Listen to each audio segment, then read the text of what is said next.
പൈസ മാനേജ് ചെയ്യുക എന്നുള്ളത് ഒരു റിസ്ക് ഉള്ള കാര്യമാണ്. പലർക്കും ഇത് കറക്റ്റായിട്ട് മാനേജ് ചെയ്യാൻ അറിയില്ല.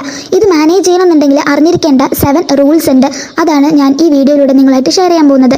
അതിൽ ആദ്യത്തെ റൂൾ എന്ന് പറയുന്നത്, ഒരു മാസം എത്ര വരുമാനമുണ്ട്, നിങ്ങൾ എത്രയൊക്കെ ചിലവാക്കുന്നുണ്ട് എന്നുള്ളത് കറക്റ്റായിട്ട് ഒരു നോട്ടിൽ കുറിച്ച് വെക്കുക, അല്ലെങ്കിൽ ഫോണിലാണെങ്കിലും നിങ്ങൾക്ക് ടൈപ്പ് ചെയ്ത് സേവ് ചെയ്ത് വെക്കുക. രണ്ടാമത്തെ റൂൾ എന്ന് പറയുന്നത്, നിങ്ങൾ കുറച്ച് പൈസ മാറ്റി വെക്കുക.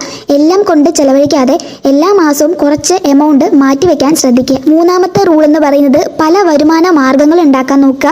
അതായത് ഇപ്പോൾ നിങ്ങൾ ഒരു ജോലി അല്ലെങ്കിൽ എന്തെങ്കിലും കാര്യം ചെയ്യുന്നുണ്ട്, അത് മാത്രമല്ലാതെ അതിൻ്റെ കൂടെ ഫ്രീലാൻസ് ആയിട്ടോ അങ്ങനെ എന്തെങ്കിലും കാര്യങ്ങൾ നിങ്ങൾ ചെയ്യുക. ഇനി നാലാമത്തെ റൂൾ എന്ന് പറയുന്നത്, അൺനെസസറി ആയിട്ടുള്ള കാര്യങ്ങൾക്ക്, അനാവശ്യ കാര്യങ്ങൾക്ക് നിങ്ങൾ EMI എടുക്കുകയോ അല്ലെങ്കിൽ ലോൺ എടുക്കുകയോ ചെയ്യാതിരിക്കുക.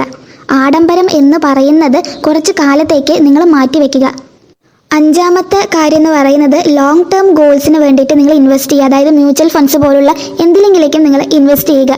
ആറാമത്തെ റൂൾ എന്ന് പറയുന്നത്, നിങ്ങൾ പണം ചിലവാക്കുന്നത് സ്കില്ല് ഡെവലപ്പ് ചെയ്യാൻ. അതായത് സ്കിൽ എന്ന് പറയുമ്പോൾ ഒരു ഇൻകം ജനറേറ്ററാണ്.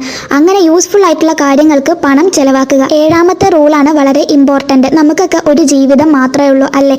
അപ്പോൾ നിങ്ങളത് എൻജോയ് ചെയ്യാനും നിങ്ങൾക്ക് ആഗ്രഹമുള്ളതൊക്കെ വാങ്ങാനൊക്കെ ചിലവഴിക്കുക, പക്ഷേ നിയന്ത്രിക്കുക. ഇത് ആണ് ഏറ്റവും ഇമ്പോർട്ടൻറ്റ്. ഈ കാര്യങ്ങളിൽ എല്ലാം നമ്മൾ ഇമ്പോർട്ടൻസ് കൊടുക്കേണ്ടതുണ്ട്. എന്നാൽ ഒരൊറ്റ ലൈഫാണ്, അതുകൊണ്ട് എൻജോയ്മെൻറ്റ് വേണം. പക്ഷേ അതിന് ഒരു ലിമിറ്റ് വെച്ചുകൊണ്ട് നിങ്ങൾ എൻജോയ് ചെയ്യുക. അപ്പോൾ ഇതാണ് ഈ 7 റൂൾസ്. ഇത് നിങ്ങൾ ഫോളോ ചെയ്യുകയാണെങ്കിൽ നിങ്ങൾക്ക് ക്യാഷ് നല്ല അടിപൊളിയായിട്ട് മാനേജ് ചെയ്യാൻ പറ്റും. അപ്പോൾ ഇതുപോലത്തെ യൂസ്ഫുൾ ആയിട്ടുള്ള വീഡിയോസ് വേണമെങ്കിൽ എൻ്റെ ചാനൽ സബ്സ്ക്രൈബ് ചെയ്യുക. ഇന്നത്തെ വീഡിയോ ഇത്രയേ ഉള്ളൂ. ലൈക്ക് ചെയ്യുക, ഷെയർ ചെയ്യുക, സബ്സ്ക്രൈബ് ചെയ്യുക channel. Thank you for watching.